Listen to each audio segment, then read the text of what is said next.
Hello and welcome back to Byzantium and the Crusades. My name is Nick Holmes and this is episode 14 of the second age of the Crusaders, and the title is The Beginning of the End. We've reached a turning point in the history of the later Crusades, which is the Battle of La Forbie in 1244.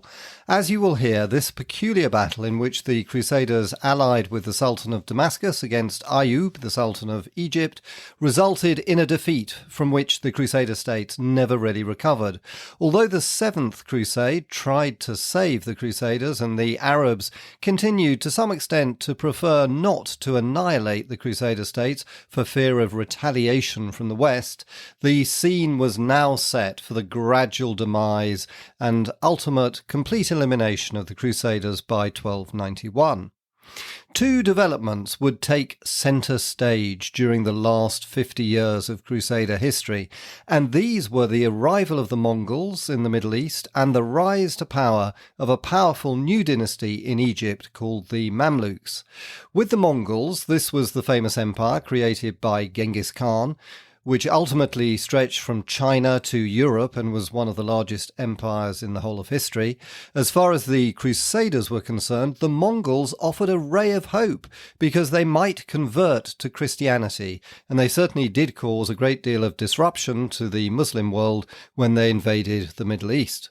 On the other hand, the other new force in the Middle East, the Mamluks, would become the nemesis of the Crusaders. The Mamluks were slave soldiers who came to dominate the Egyptian army, and their Sultan Baibars would defeat both the Seventh Crusade as well as the Mongols, and thereby ensure the ultimate defeat of the Crusaders. So, without further ado, let's hear more about the later years of the Crusaders. As before, I'll read extracts from my adapted version of Sir Stephen Runciman's wonderful History of the Crusades. Hope you enjoy it.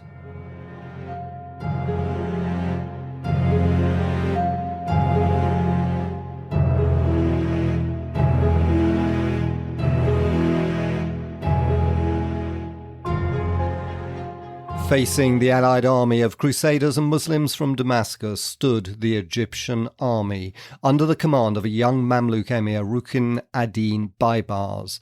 It consisted of 5,000 picked Egyptian soldiers and the horde of Khwarezmian Turks. The opposing armies made contact on the 17th of October at the village of Herbia, or in French, La Forbie, on the sandy plain a few miles northeast of Gaza. The Allies hastily held a council of war. Al-Munsar Ibrahim recommended that they should stay where they were, fortifying their camp against any Khwarezmian attack. He calculated that the Khwarezmians would soon grow impatient.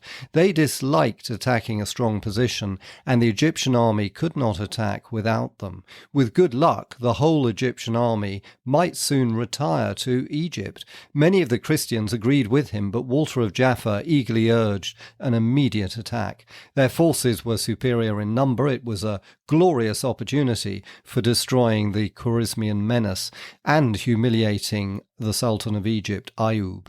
He had his way, and the whole army moved out to the attack. The Crusaders were on the right flank, then came the Damascus Muslim forces and the men of Homs in the centre, and An-Nazir and his Bedouin on the left. While the Egyptian troops held the Crusader attack, the Khwarezmians charged down upon the Crusaders' Muslim allies. Al-Mansur Ibrahim and his men from Homs stood their ground, but the Damascene troops could not withstand the shock. They turned and fled, and with them An-Nazir and his army. While Al-Mansur Ibrahim fought his way out, the Khwarezmians turned and swooped onto the flank of the Crusaders, driving them against the Egyptian regiments. The Crusaders fought bravely, but in vain. Within a few hours, their whole army was destroyed. Among the dead was the Grand Master of the Temple and its Marshal, the Archbishop of Tyre, the Bishop of Ramla, and 2 young lords of Butron. The Count of Jaffa, the Grand Master of the Hospital, and the Constable of Tripoli were taken prisoner. Philip of Montfort escaped with the Patriarch back to Ascalon, where they were joined by the survivors of the military orders, only 33 Templars and 26 Hospitallers, and 3 Teutonic Knights. They went on by sea to Jaffa. The number of the dead was estimated at being not less than 5,000 and probably more. 800 prisoners were taken back to Egypt.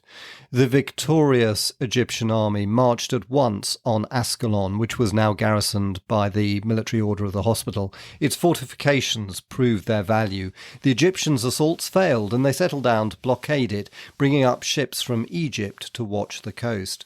Meanwhile, the Khwarezmians hurried to Jaffa with its captive count, whom they threatened to hang unless the garrison surrendered.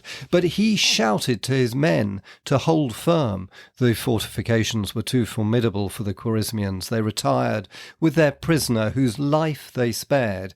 He died later in captivity after a brawl with an Egyptian emir with whom he was playing chess. The disaster at La Fourby robbed the Crusaders of all the precarious gains that diplomacy had won for them during the last decades. The loss of manpower left Outremer quite unable to defend more than the coastal districts and a few of the strongest inland castles. Only at Hattin had the losses been greater. There was, however, a difference between the battles of Hattin and La Fourby. The victor of the earlier battle, Saladin, was already master of all Syria and Egypt. However, Ayub of Egypt still had to overcome his rival at Damascus before he could venture to finish off the Christians. This delay saved Outremer. The Khwarezmian Turks had hoped that as a reward for their help, Ayub would settle them in rich lands in Egypt, but he refused to allow them across the frontier and posted troops there to see that they remained in Syria. They turned back to raid Palestine as far as the suburbs of Acre, then moved inland to join the Euphrates at the siege of Damascus. The Egyptian army under the Emir Mu'in ad-Din marched up through central Palestine, depriving an-Nazir of Karak of all of his lands west of the Jordan, and eventually arrived before Damascus in April 1245.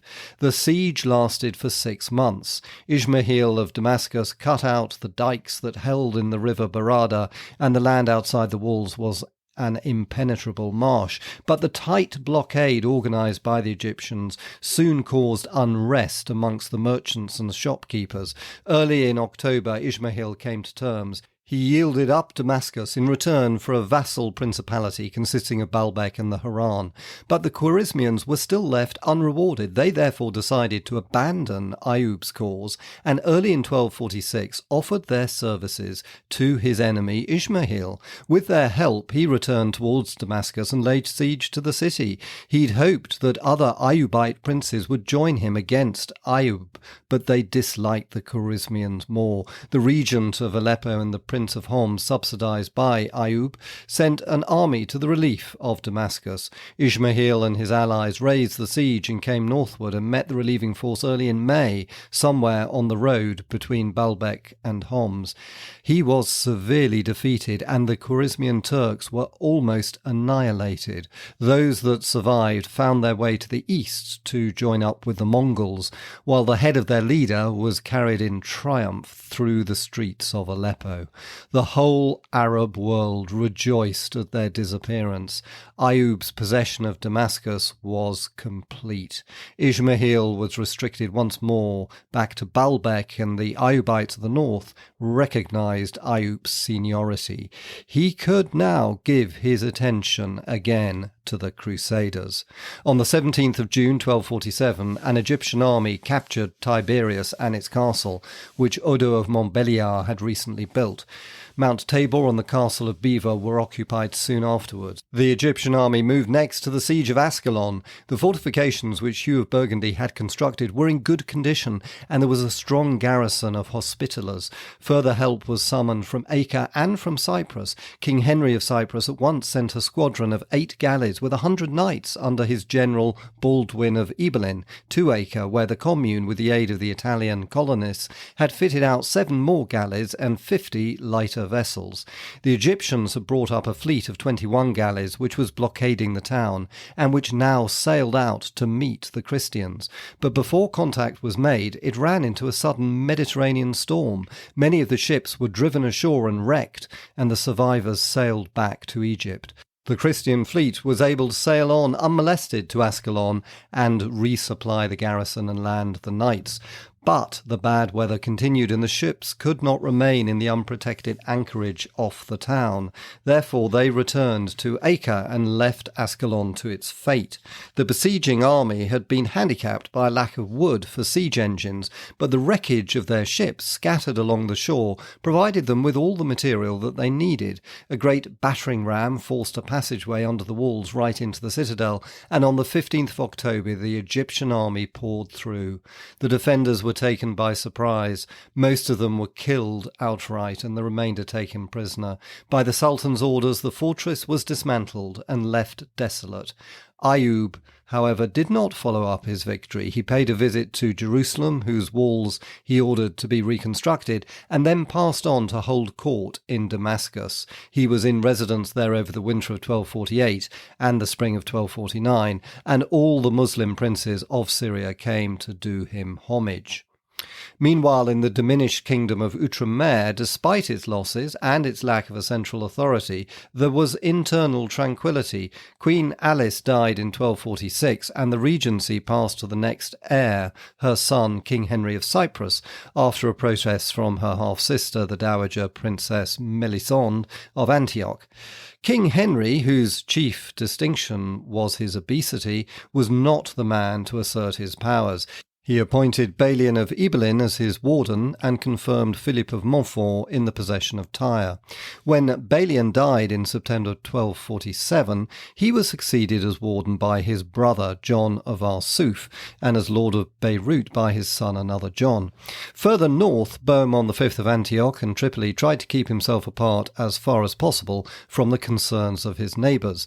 The influence of his Italian wife, Lucienne of Segni, kept him on good terms with the papacy, but the number of her Roman relatives and friends whom she invited to the east irritated his barons and was to cause him trouble later. It was probably at the Pope's request that he sent a contingent to the disastrous Battle of La Forbie.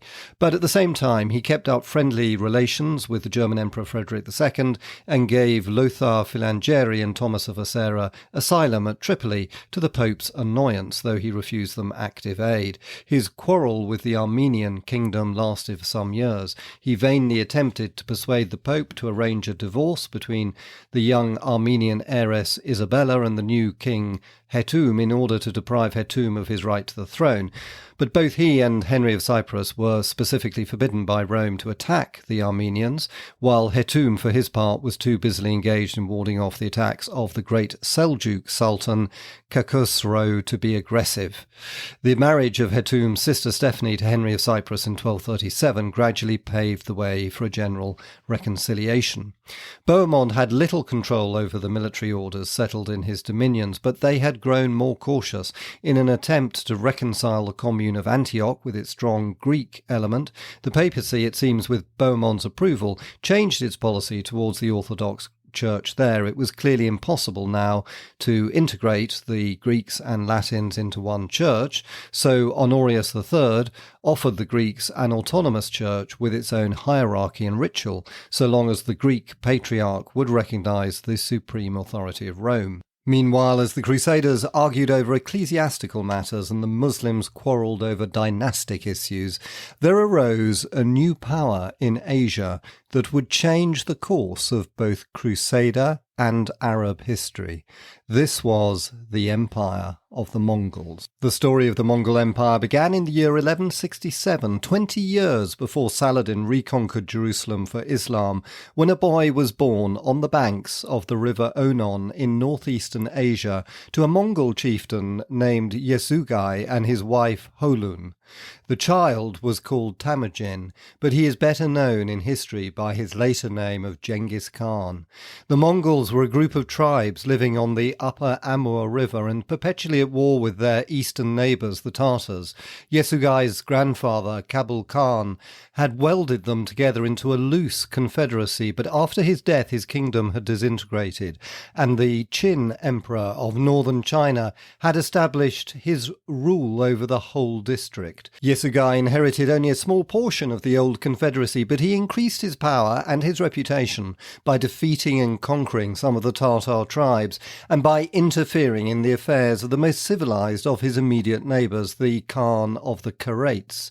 The Crusades, who were a semi-nomadic people of Turkish origin, inhabited the country around the Orkhon River in modern Outer Mongolia. Early in the 11th century, their ruler had been converted to Nestorian Christianity, together with most of his subjects, and the conversion brought the Crusades into touch with the Ugar Turks, amongst whom were many Nestorians. The Ugars had developed a settled culture in their home in the Tarim Valley and the Turfan Depression, and had evolved an alphabet for the Turkish language based on Syriac letters. In earlier times, Manichaeism had been their dominant religion. Now the Manichaeans tended, under Chinese influence, to become Buddhist. The power of the Ugar was waning, but their civilization had spread over the Crusades and over the Nayman Turks, whose country lay in between. About the year 1170, the Crusade Khan Karkuz, son of Megus Khan, died, and his son Togrul had some difficulty in securing the inheritance against the opposition of his brothers and uncles. In the course of his fratricidal wars, he secured the help of Yesugai, who became his sworn brother. This friendship gave Yesugai a superior position among the Mongol chieftains, but before he could establish himself as the chief Mongol Khan, he died, poisoned by some Tartar nomads, whose evening meal he was sharing. His eldest son, Temujin, was then 9 years old. The energy of Yesugai's widow, Holun, preserved for the young chieftain some authority over his father's tribes, but Temujin's childhood was stormy. He showed himself to be a leader while still a boy, and he was ruthless towards his rivals, even among his own family. In the course of the wars by which he won authority over the Mongols, he was for a while a captive in the hands of the Tayuchut tribe, and his wife Borka, whom he married when he was 17, was held prisoner for some months by the Merkit Turks of Lake Baikal. The legitimacy of her eldest son, Juji, who was born during the captivity, was therefore always suspect. Temujin's growing successes were largely due to his alliance with the Karait Khan Togrul, whom he affected to regard as a father and who helped him in his wars against the Merkits. About the year 1194, Temujin was elected king or Khan of all the Mongols, and took the name of Genghis the Strong. Soon afterwards, the Qin emperor recognized Genghis as chief prince of the Mongols and secured his alliance against the Tartars, who had been threatening China. A swift war resulted in the subjection of the Tartars to Genghis's rule. When Togrul Khan was driven from the Karait throne in 1197, it was Genghis who restored him. In 1199, Genghis combined forces with Togrul Khan to defeat the Nayman Turks, but it was not long before he grew jealous of the power of the Crusades.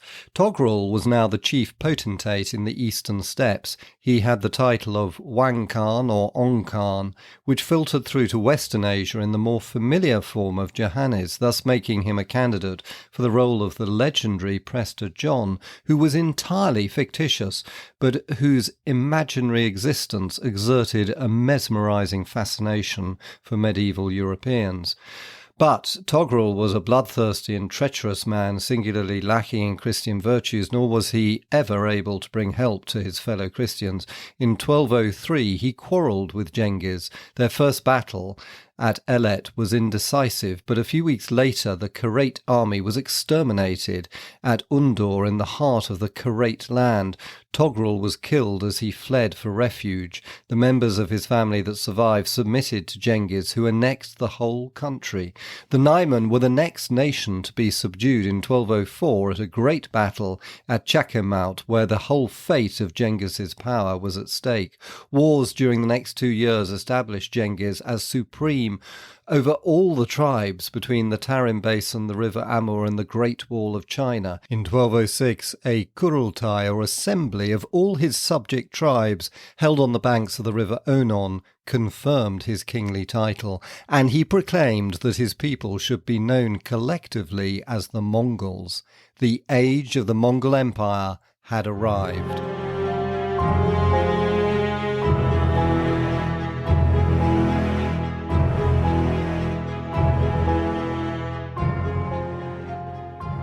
And that ends this episode. Hope you enjoyed it. And if you did, I'd be really grateful if you wanted to recommend it to a friend or leave a review. Thank you so much. And in the next episode, we'll start the next series in this podcast called Mongols and Mamluks.